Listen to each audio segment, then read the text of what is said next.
Добар ден, почитувани гледачи. Отворено на тема. Постојана политичка емисија или магазин на телевизија или што оди во 17 часот и 30 на минути и трае 40 на минути во зависност дури од инспирацијата на моите гости или заинтересираноста на темата која што не воведува во диалог. И вашето јавување се разбира 10 на минути на крајот од емисијава за да бидеме интерактивна емисија, што значи на општа полза на сите вас од регионов кој не следите. Што е тоа, зашто нациите и државите војуваат? Некојаш војувале за жени, некојаш војувале за територии, секојаш за економија. Дали позади стои војната индустрија, дали стои нешто друго?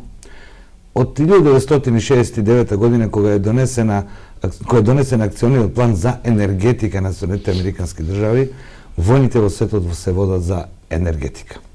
Верувале или не, од сите овие војни досега што од крајот на 60-те години во светот избувнаа како жаришта, како што дипломатијата ги нарекува, нивниот резон, причината за војната е енергетска. Верувате ли не дека и југословенската војна според последните разни стратешки наоди е можна да е енергетика. И не се работи за тоа дека некаде во Македонија, Црна Гора, Косово се најдени големи наоѓалишта на лигнит или на некакви шкрилци или нешто друго што е дел од енергетскиот појас во светот. Се работи за стратегија на пренесување на енергија. Не е веќе важно дали таа е во Афганистан, дали таа е во Узбекистан, него како да се доведе до потрошувачите кои за неа можат да платат. Затоа Европската Унија во сите своји документи и во својата внатрешна структура има Европската комисија, Европскиот сојуз за енергетика, оние што ни испраќаат пораки на во Македонија за слободно за имплементирање на договорите кои сме ги подпишале за слободно увоз на енергија, тоест на струја како нешто велиме, но сето ова можеме да си го гледаме како еден видео, филм или трейлер, како модерно денес се нарекува последните 4 години на Блискиот Исток и на Северна Африка.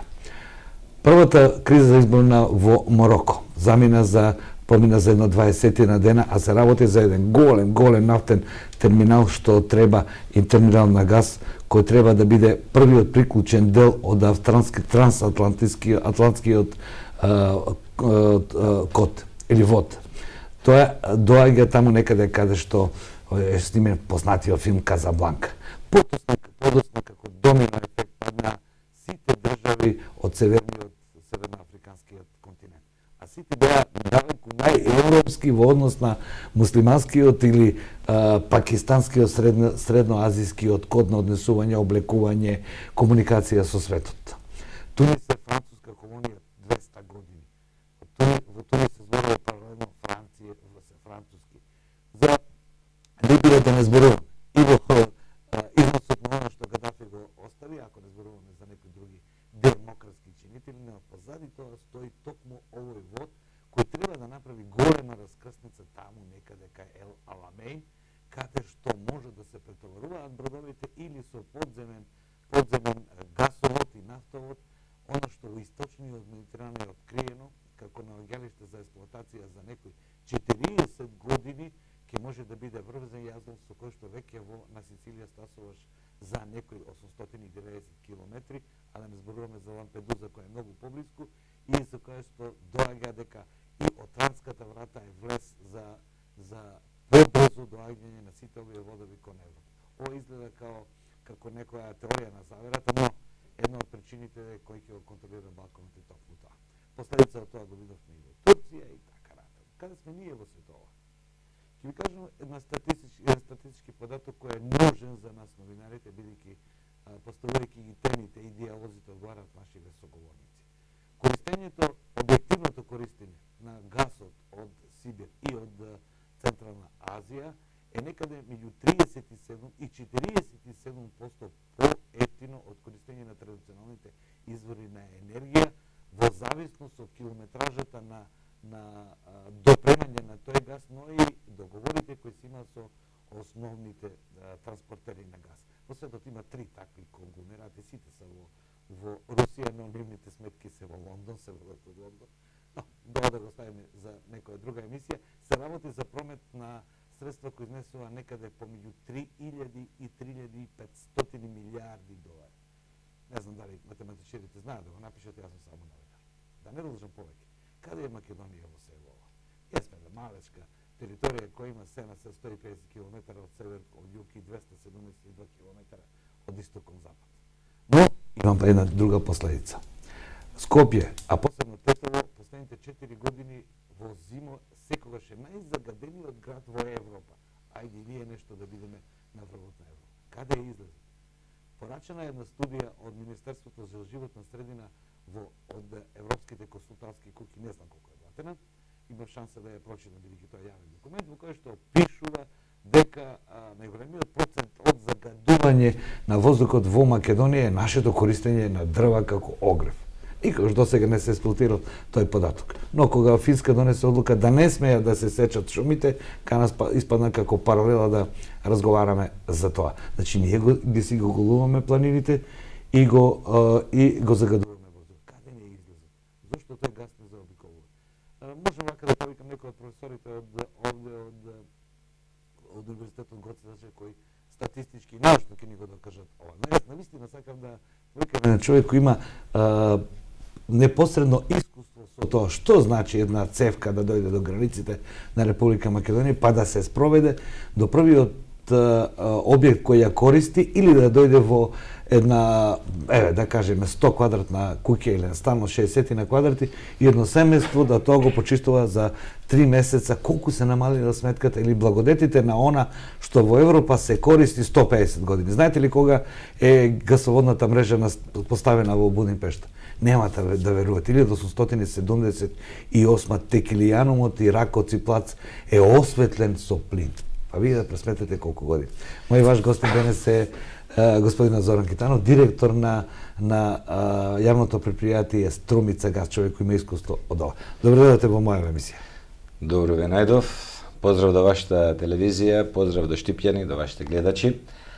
Да бидам искрен, оваа прекрасна увертура во емисијата поттикна кај мене многу размислување што сум ги имал и сознанија за сите овие работи за кои што зборевте.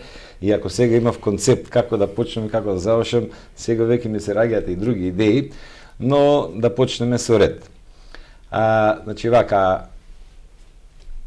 Струмица газ е предпријатие формирано 2011 година. Зошто, како и каде? Водени од потребата да им обезбедиме на граѓаните подобри услови за живење, подобри енергенс, на стопанствениците да бидат поконкурентни со поевтин енергенс. Во некаде 2010 година ме повика градоначалникот Заев, бидејќи тој веќе имаше дадено предизборно ветување дека ќе го гасифицира градот и ме задолжи да видам како тоа ние може да го направиме.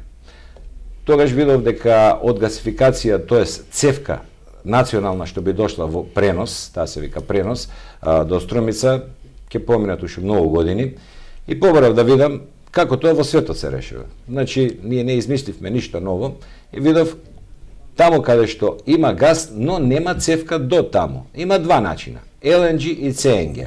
Сега да не одам толку професионално, LNG liquid natural gas, тоа е втечнување, и CNG compression natural gas, тоа е компресирање. За првиот начин мора да имате терминал, значи пристаниште и така натаму, тоа најблиско е кај во Истанбул, значи тоа го прескокнавме, остануваше со compression natural gas, компресирање на газ. Што значи тоа? Имате некаде кај што имате гасовод во најблиска средина, ставате мајка станица која што компресира во специјални мат модули или понашки специјални боци висококомпресирски, каде што се компресира на 200-220 бара, се вози со специјални трейлери до станицата во Струмица, например, што е, тоа е декомпресиска станица. Со што се вози, простите за мој гледат, со што се превози? Со камион. Со камион, така. Така. Таму е декомпресиска станица, ние имаме изградено декомпресиска станица со капацитет од 2500 метри кубни на час и така отпочнавме 2011 година. Од почетокот малку така и подбивно се зафркаваа со нас, како тоа вие со кофи ќе носите газ. Добро, ние бевме упорни, градевме, завршивме 12, за година и пол дена завршивме 12,5 километри гасоводна мрежа,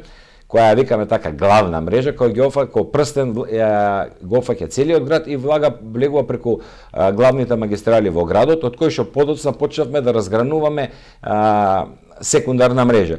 Сега тука ги направивме првите приклучоци, каде што ги приклучивме сите градинки, основни училишта, средни училишта, општинската зграда, домот на Арама, музичкото училиште, библиотеката. Институциите. Да, ќе ви кажем еден податок. Бројките се немилосрдни. Истите тие институции претходната година на нафта платиле 21 милион денари. Наредната година, кога ги приклучивме на природен газ, тие институции платија 9 милиона и 700. Тоа е некаде 41-2% од вкупната цена која е платена претходно. Но, сега мора да ве прашам едно, да заради моите гледачи, ќе не гледат и овде и од Берово, и Пекчево, и Кочани, и Пробиштип, и сите се заинтересирани за тоа, иако може би некој продава дрва, но во секој случај ова е стратешка национална определба. Овде не се работи дали некој има ситен економски интерес, туку стратешка национална определба. Сега да ве прашам. Вие со камион ги донесувате до Струмица. Самото градење на мрежа е макотрпна работа. Бидејќи граѓаните треба да бидат спремни дека ќе се раскопат улици, дека ќе се има надвозници, подвозници на цевки, изолацирани терминали, па сето тоа ќе доаѓа до нив. Што значи тоа? Еве сега имате искуство со институциите. Што значи тоа ако еден Петровски Петар во Штип му дојде до улицата? Како е во Струмица? Како го решивте тоа? Сега ќе ви кажам. Значи, верувате, од тоа помалце се плашам. Најмногу се плашам и им препорачувам ниједна од општина да го пројде папиролошкиот бирократски пат до отпочнување на копањето. Feasibility студии, cost benefit, проектирање, лиценца ваква, лиценца онаква, дозвола ваква, дозвола онаква. Значи, кога почнавме да градиме, мислам дека ми олекна. Се работи предпазливо, се работи со специфични техники. Една добра околност, морам да ви ја кажам, е ко така анекдота. Значи, отидов да барам и каде тоа има цевки за газ и така натаму, и се погоди во Инџија, најдобра општина на Балканот важеше, каде што сакав да видам како тоа таму функционира во јавното предпријатие. И таму ги видов тие жолто-портокалови цевки и викам, овие од Италија, од Германија, од каде се? Од ФЗЦ, од Команово. Не. Тие полиетиленски беа. Бидејќи градска мрежа се прави со полиетиленски цевки, не со челични. И ми викаат, па ти се зезаш нам. Зошто? Па вика, овие се македонски.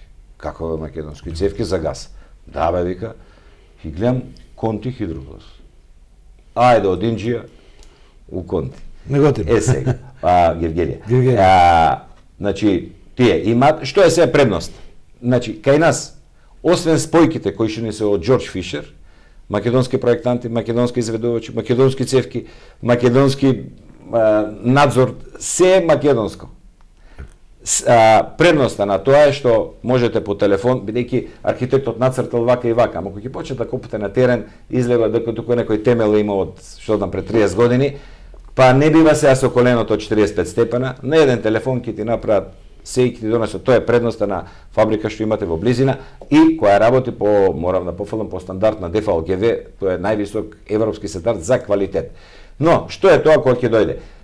Искупувањето и раскупувањето, ја секојаш така викам, ние почнуваме и ќе изградиме една делница од 800 метри, километар и пол, после тоа следува испитување која вршиме со Машински институт Цирко, дали тоа е така како што треба по прописите, се контролира прво на 6 бара, 1 час и 24 часа на 4 бара, дали има пропускливост, нема и така натаму, после тоа се добива решение за употреба.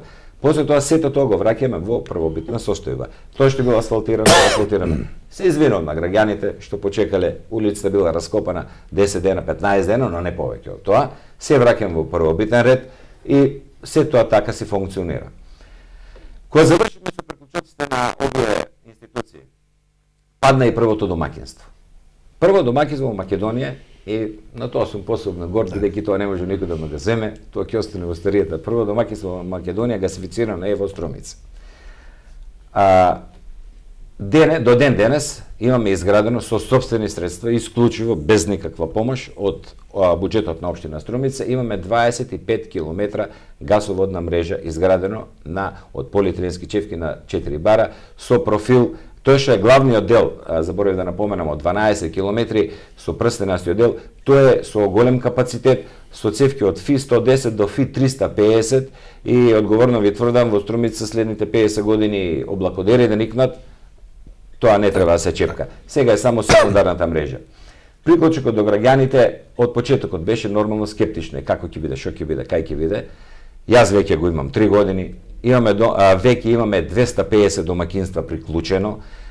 Македонската навика е таа сега, во октомври, во моментов имаме преку 17 барања. Еве ги фотографиите, може овие се тие полиетиленски цевки, SDR-11, 500 по ДФЛГВ стандард, со сите нишани.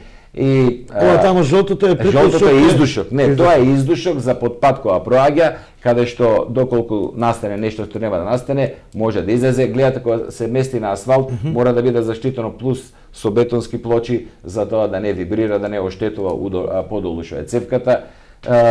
И сето тоа гледате како сечено, после тоа наново се асфалтира, наново се мести. Ова е еден куќен ормар G4 Елстер, каде што замислете го како сетот за струјомерот што е дома. Значи тука го имате регулаторот, вентилот сигурносен, мерачот. Што е најважно граѓаните да знаат дека овде се мери колку газ потроши. Да, значи не е ни паушал, нема ни не знам каков надокнада, туку си имате газомер, секој први доаѓаме, го прочитаме, имате истрошено толку.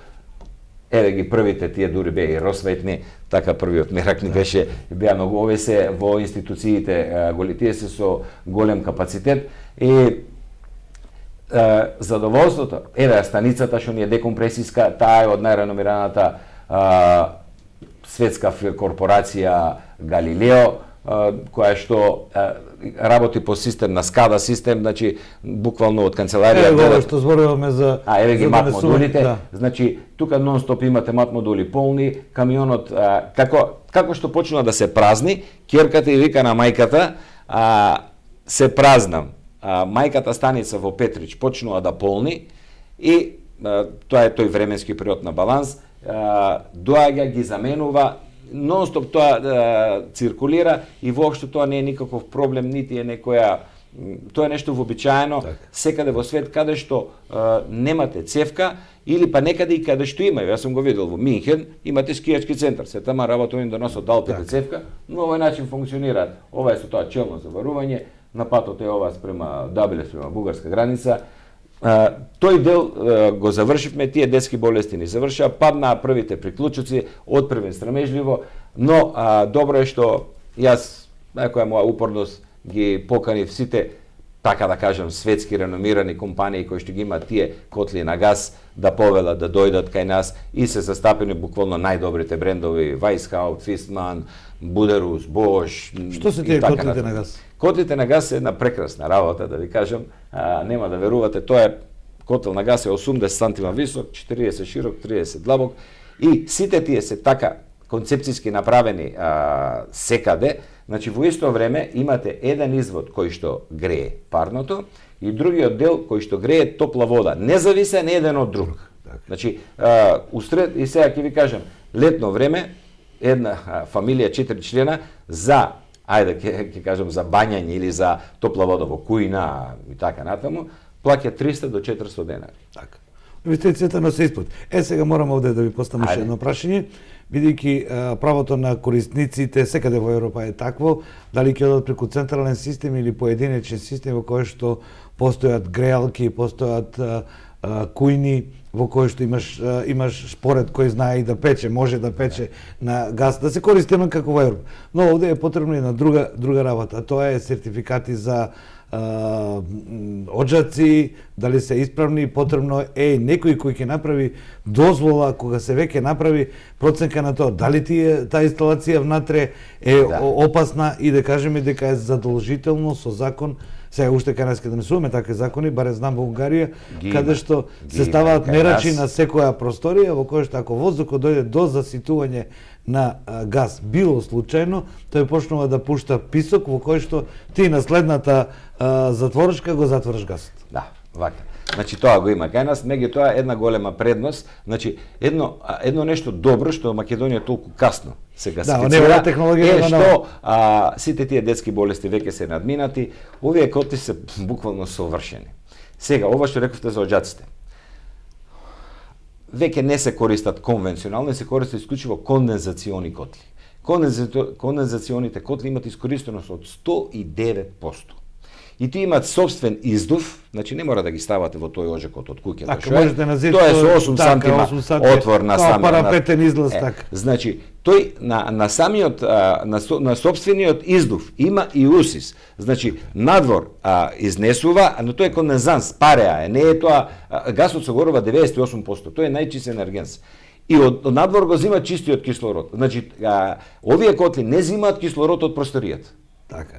Секојаш имате тоа е таа природна реакција, знаете, кога имате и на дрва кој ќе кажете да отвори прозорот да влезе малку чист воздух. Тоа е реакција на организмот, дека нема кислород. Овде го немате тој случај. Тој си зима само од надвор кислород. Так. И перфектно функционира. Мислам дека убаво објаснив на граѓаните како тоа сето ќе изгледа. Имаме режија мала пауза за ЕПП, па ќе се вратиме до она што до овде е и нужно. Значи, на овој начин се доаѓа гасот. Но стратешкиот документ за кој што се повикуваме во Македонија, а и во Европа е тоа како полесна достапност на енергенти до секој потрошуваш. Како ние во Штип да имаме газ. Еве гледаме како има во Струмица, што нас не очекува. Не Штип, него и Проби Штип, и Кочани, и сите 11 општини во овој регион. Мала пауза за реклами, па со мојот гости продолжуваме.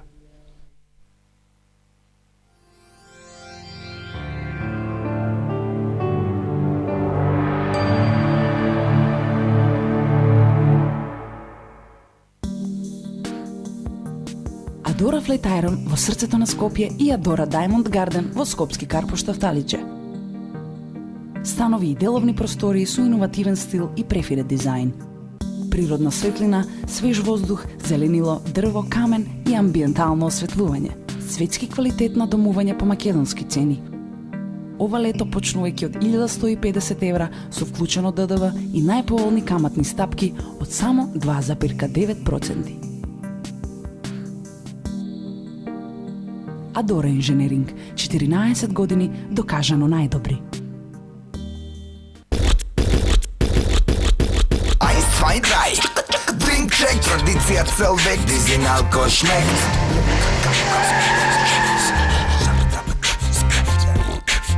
German lemonade, German lemonade. Dizin alkошмek. German lemonade, German lemonade. Dizin alkошмek.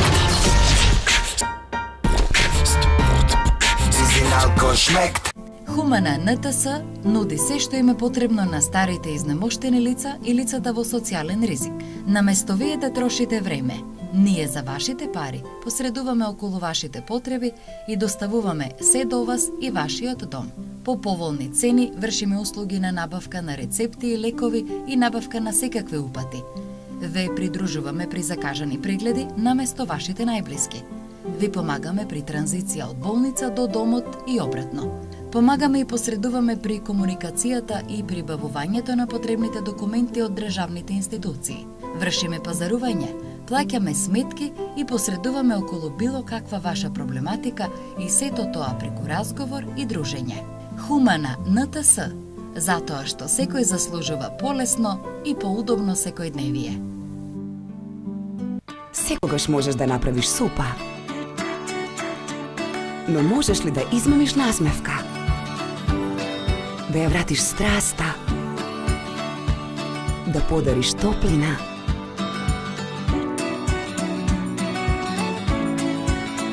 Направи супа, создади чувство, Подравка. Уживај во единствениот домашен вкус кој ти го носат бистрите супи од Подравка. Финансиско друштво Алкоса акционерско друштво Штип.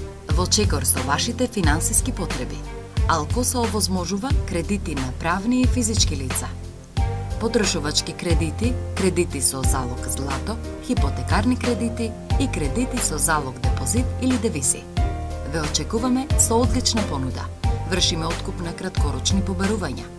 Вашите недостасани побарувања со одложено плаќање ќе бидат откупени при што потребната готовина ја добивате веднаш на вашата сметка.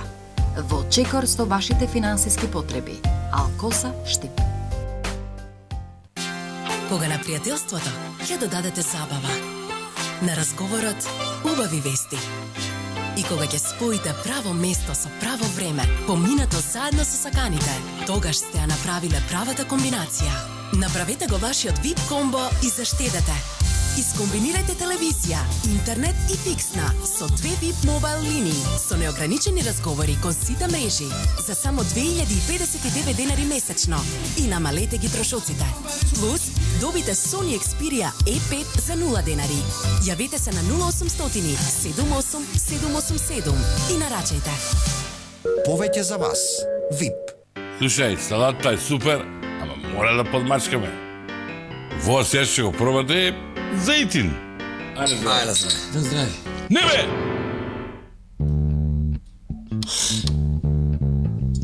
Така. Пробај. Стварно е супер. Уж по едно од мене.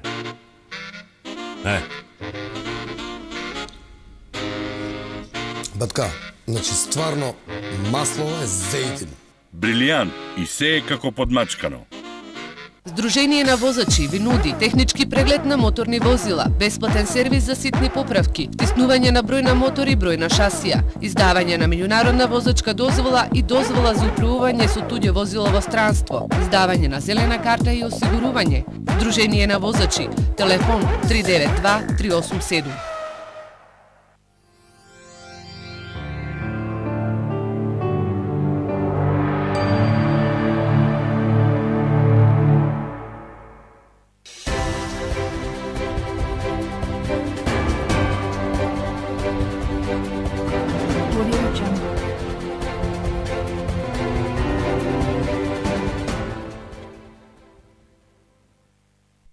И продолжуваме со вториот дел од емисијава. На последните 10 на минути ќе ве замолам и за ваше јавување, бидејќи интересен е гостинот како искуство, како нешто што досега и не сме многу приметувале, освен заложбите за тоа секоја есен уште ли ќе цепеме дрва или струја ни е скапа или нешто што ни дава можности да го разрешиме тоа. Но сепак тоа во Европа одавна во светот е разрешено. Знаете како се зема во конкурентниот пазар енергенсот кој е најевтин и кој најмногу ти треба. Ја не велам дека и во Баварија не се цепа дрва, но тоа е повеќе орнаментика отколку општо користење на енергетика, или како што министерот за енергетика на Германија во една посета на Македонија пред 6-7 години вели: не сваќајте го целиот енергетски систем како парчиња, туку како една торта која се реди ред во ова, ред она и на крајот се прави филот. Така вие како малечка држава треба да користите сите алтернативни извори за енергија, заради да имате поевтини производи, поконкурентни, а и вашите граѓани да бидат позадоволни во однос на сопствениот буџет. Значи, едно германско семејство во својот буџет за комунали троши некаде помеѓу 9 и 14%. Некои побогати држави и 7% плаќа, ако не ги прифатиме станарините. Замислете колку ние плаќаме. Сето тоа е целта на сите луѓе кои ги избираме или сакаме да работат во наша цел е да имаме уште по еден динар во джепот, да не бидат помали сметките или подобар живот како сакате. Од разговор со директорот на Струмица газ, господин Зоран Китанов. Господине, јас ово што вие го кажувате, досега би ве замолил само искуството ваше и вашите сознанија за ова што го имаме кај нас, како би може да се наградат во Штип или во Источна Македонија, бидејќи од државниот проект цевка имаме, а газ немате. Така. Вака. Значи, тоа е жално. Тоа, јас сум гостувал на доста дебати, телевизии, баш сум кажал, еве се гради до Штип, до година ќе заврши Штип, тоа сум го кажал пред една година. И што кога ќе дојде до Штип? Ќе ја гледа цевката. Сега наред да го отпочнеме ова. Значи, прво, едно да расчистиме. Македонија има газ. Мал број на граѓаните знаат дека гасоводна цевка во Македонија 98 година е завршена од Бугарија до Скопје со капацитет од 800 милиони метри кубни. Што значи тоа споредно?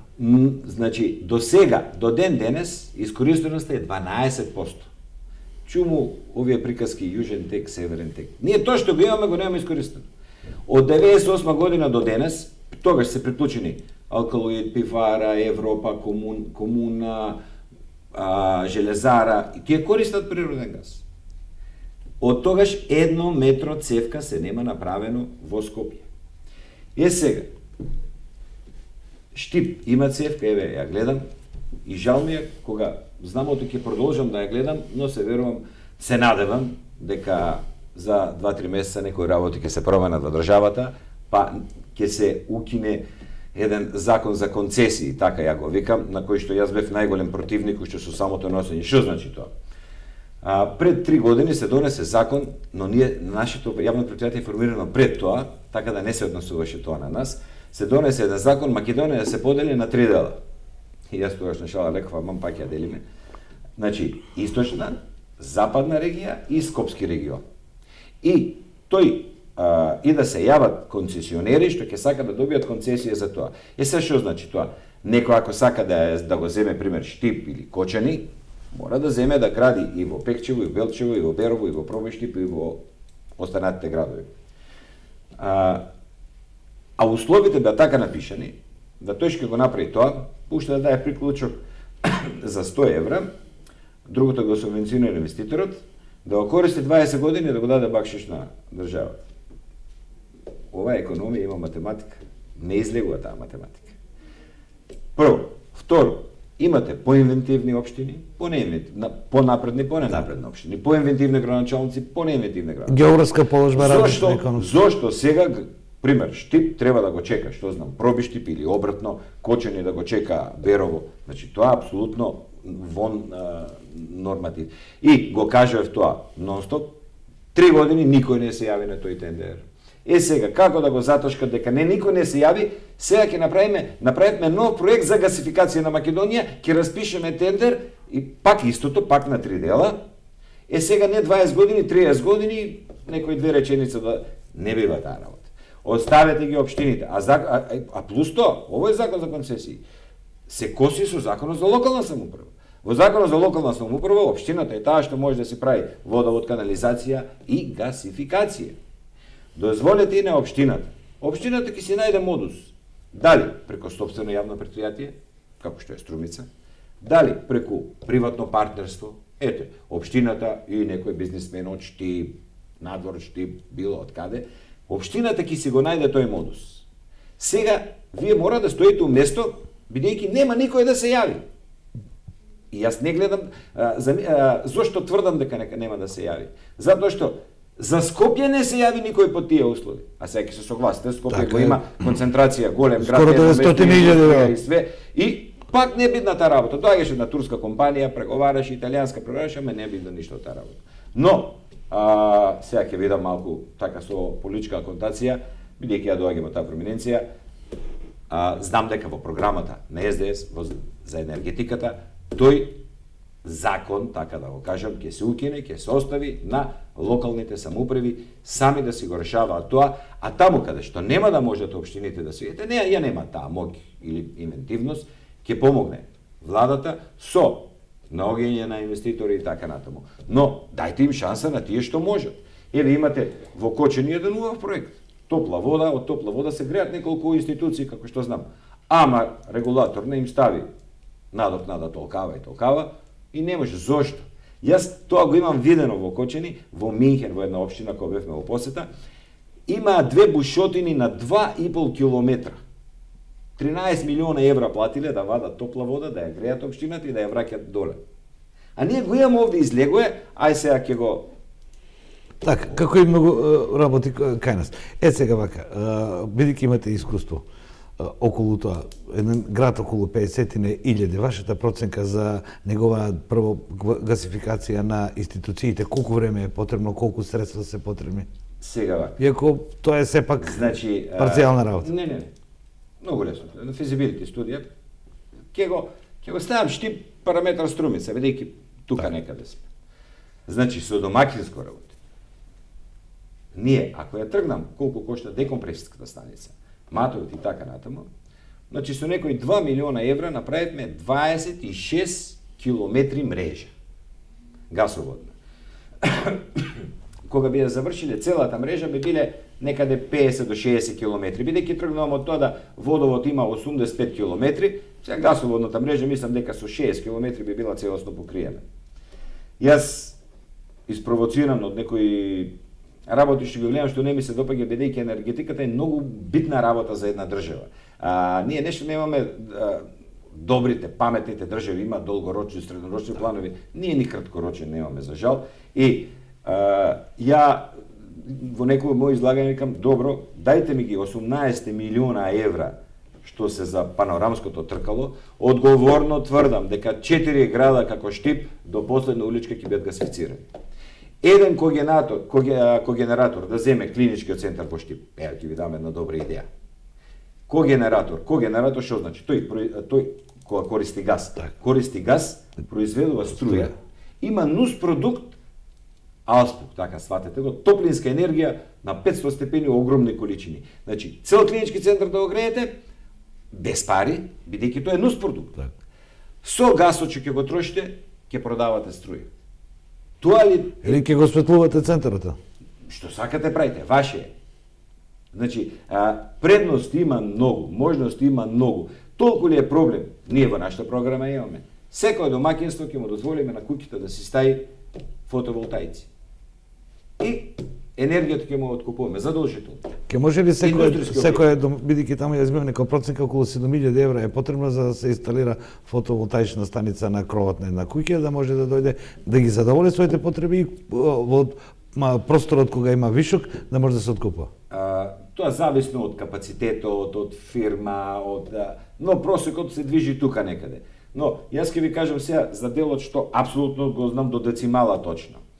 Значи, едно домаќинство кој ќе се приклучи на газ дома од постоечкото парно, само котелот што е бил тој има една заблуда. Кога луѓето купуваат некои котли дрвени нафтени, викат овој може и на газ, не е точно.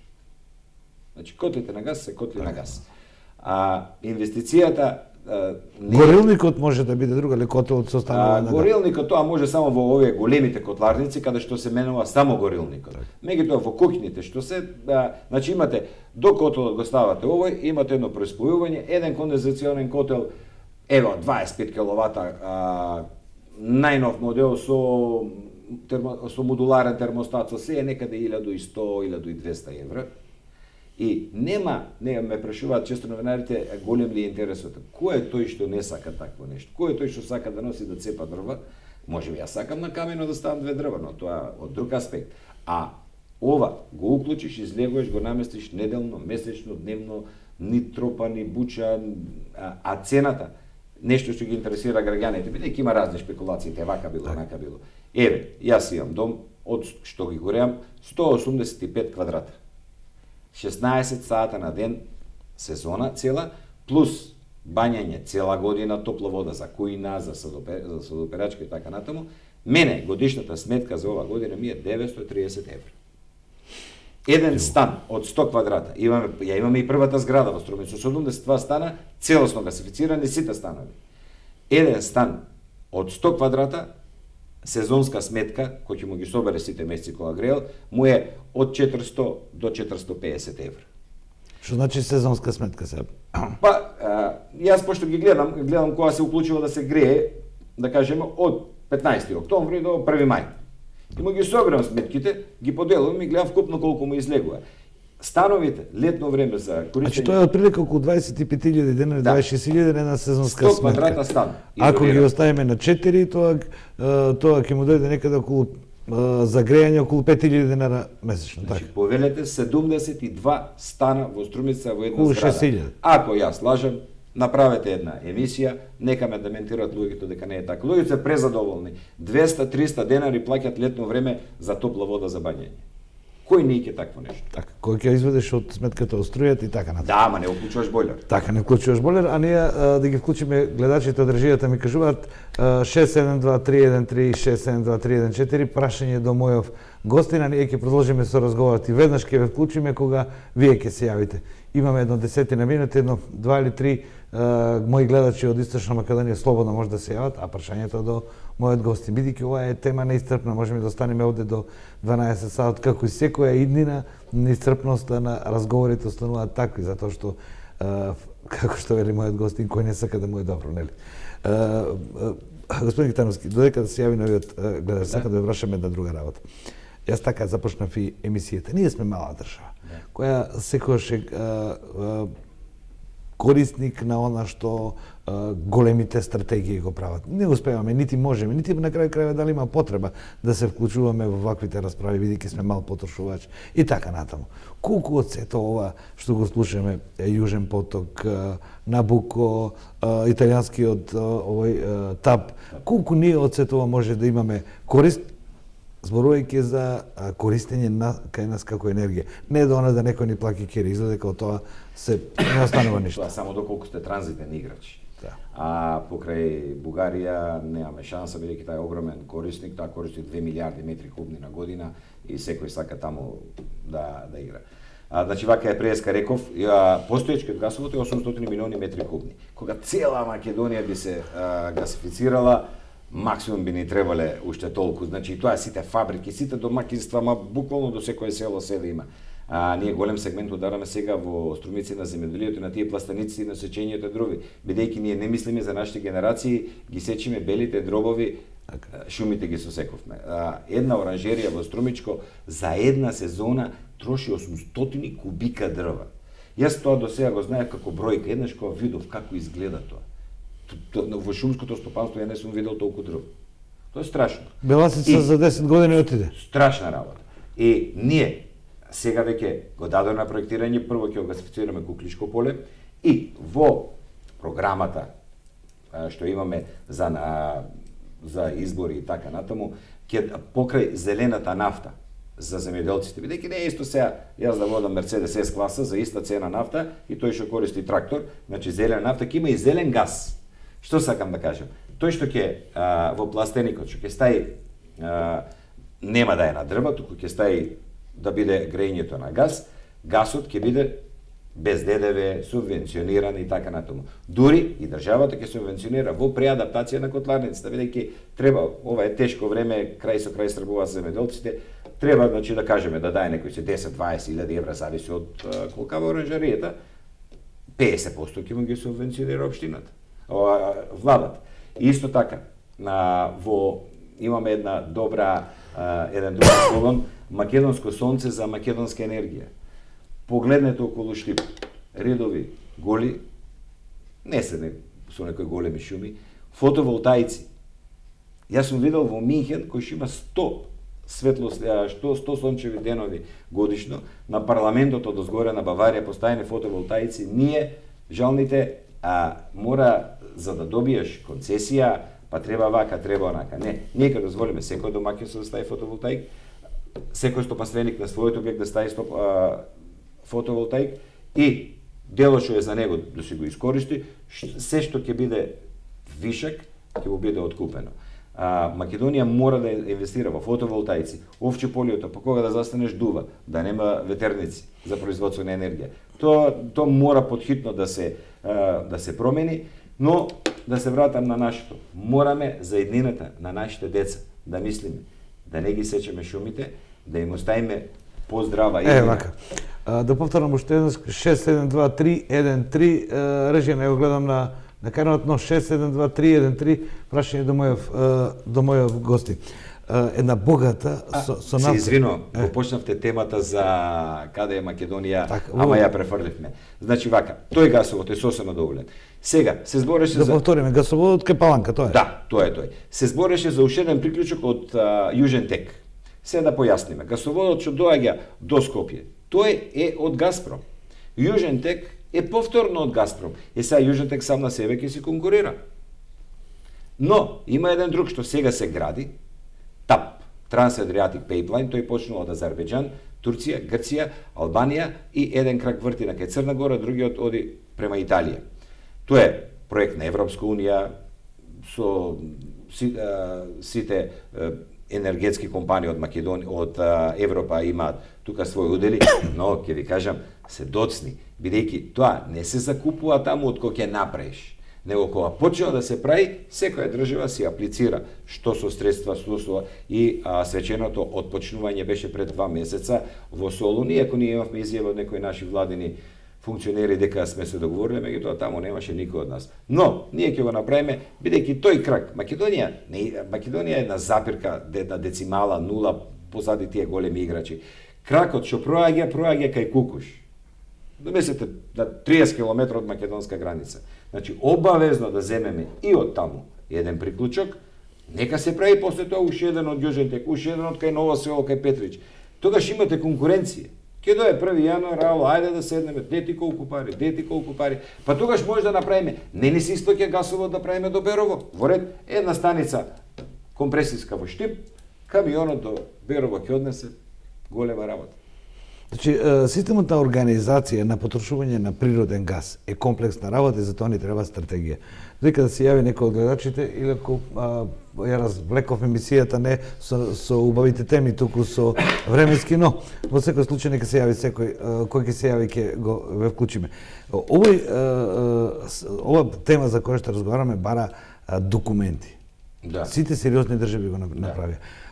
Мора да има краткорочни, средорочни и долгорочни енергетски документи и стратегии на кои што не само ние новинарите ќе црпиме податоци, туку граѓаните ќе може да се повикуваат, да ги знаат правилата однапред, а посебно вие од струката, за да правите планови на развој и не само да правите ad hoc feasibility студии кои треба да земете кредит, туку да вие да настојувате развојни програми пред светските финансиери. Што овде ни е нужно?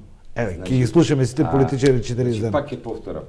Ние не треба ништо да измислиме, само треба да ги пратиме трендовите.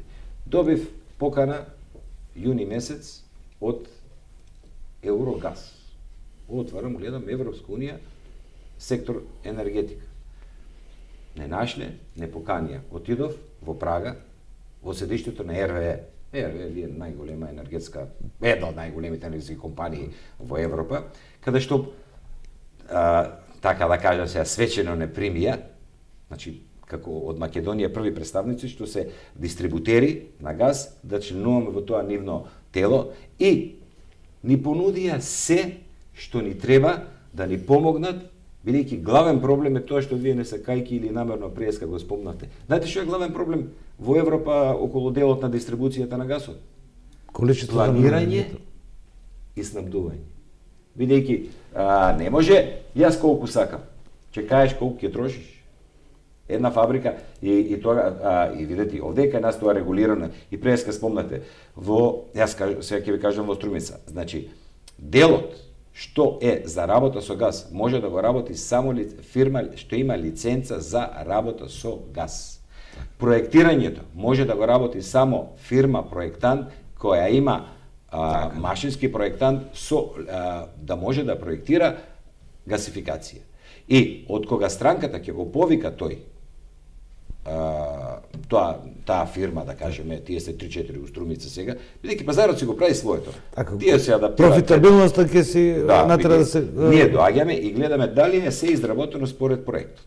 Проверуваме на начин така како што проверуваме, сега за сега не експериментираат граѓаните, да бидам искрен, ги користат буквално најскапите работи, најубавите работи, бидејќи сака да бидат безбедни. Иначе ме прашуваат дали е безбедно. Значи да ви кажам, во градската мрежа сме со 4 бара. Така е во цел свет. Во ормарот што доаѓа пред вашата куќа, делот од ормарот према вашата куќа е 25 мили бара.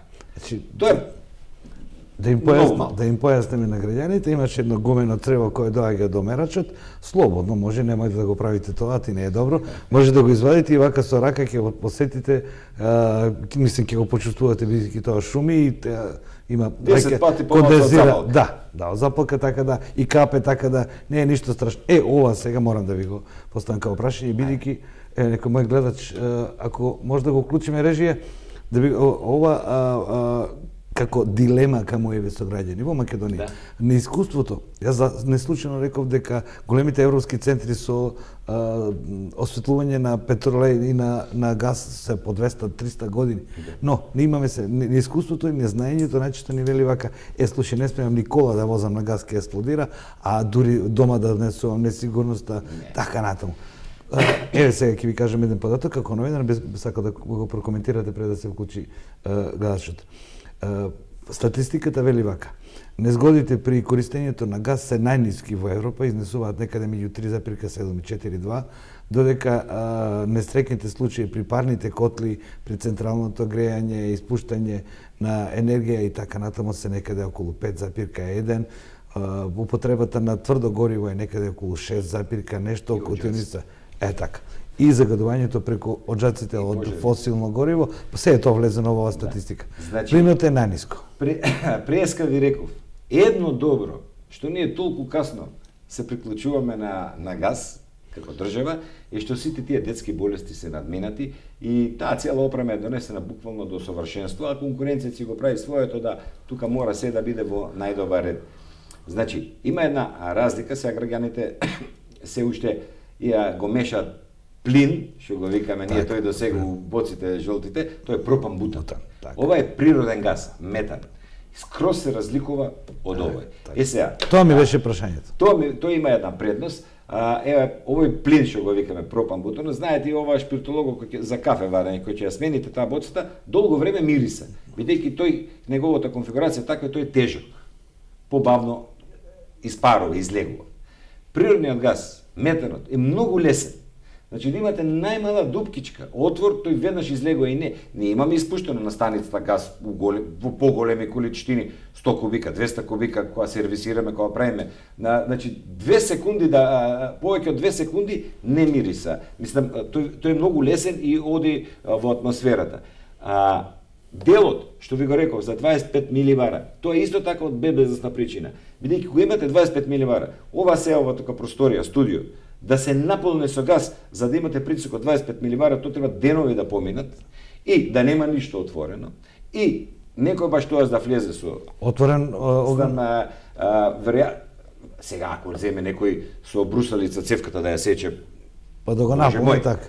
Но постои, реков, постојат и мерачи кои компаниите ги даваат за сигурност на граѓаните, па може да си ги инсталираат на прозорците на зидовите и кога воздухот се засити, ти почнуваат да испуштаат продарен звук и така. Не само што испуштаат, ќе ве надополнам, плюс имаат електровентил. Одмah го затварат вентилот. Така. На вентилите кои се ста. Завршено. Изгледа дека го изгуби трпението мојот гледач, а ние си направивме убав разговор со мојот гостин, на крајот да ја порачаме на граѓаниве. Еве веќе 50 на минути разговараме, да ја порачаме на граѓаниве. Слободно може да го користат природниот газ, бидејќи тоа е енергент во Европа одамна прихватен како најкорисен. Сега овде државата може ли да им помогне со своја стратегија? Секој од нас кој сечеме дрва, носиме дрва, ги гуламе планините, за колку време можеме да го направиме тоа, да си ги оставиме планините да не бидат зелени, а доволно да не цепиме дрва? Вие, за да му забраните на човек, треба да му дадете алтернатива. Ај пробајте со електричен котел да се греете парно в Германија. Нема шанса. Не може ти вика има централно грејање, имаш газ, толку. Јас вака кој што тргнал ова работа, не знам уште колку ќе тера, како ќе тера, но мислам дека некои работи ќе се променат после декември месец, а заложбата на делот околу енергетиката на програмата на Социјалдемократскиот сојуз е дека за година и пол дена мора да се заврши ова работа со гасификацијата. Но прашање ќе ги поставувам во кампањата. Нема гајле, но да не се прават гасоводи по $1,230,000 километар. Ова е срамота. Од Куманово до Штип $1,230,000 километар.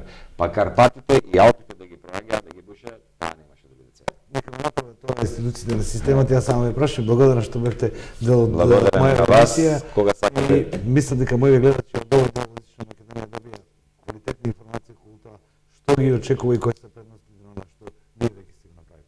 Благодарам на поканата. Кога сакате, поканете ме повторно, ќе дојдам, ќе дебатираме, ќе разговараме. Че ова беше мојот разговор со господин Китанов, го пренесе неговото искуство, а она што вообичаено ни недостасува како народ е тоа е наместо да се учиме на туѓото искуство, се учиме на своето, но тоа е една приказна за балканските народи.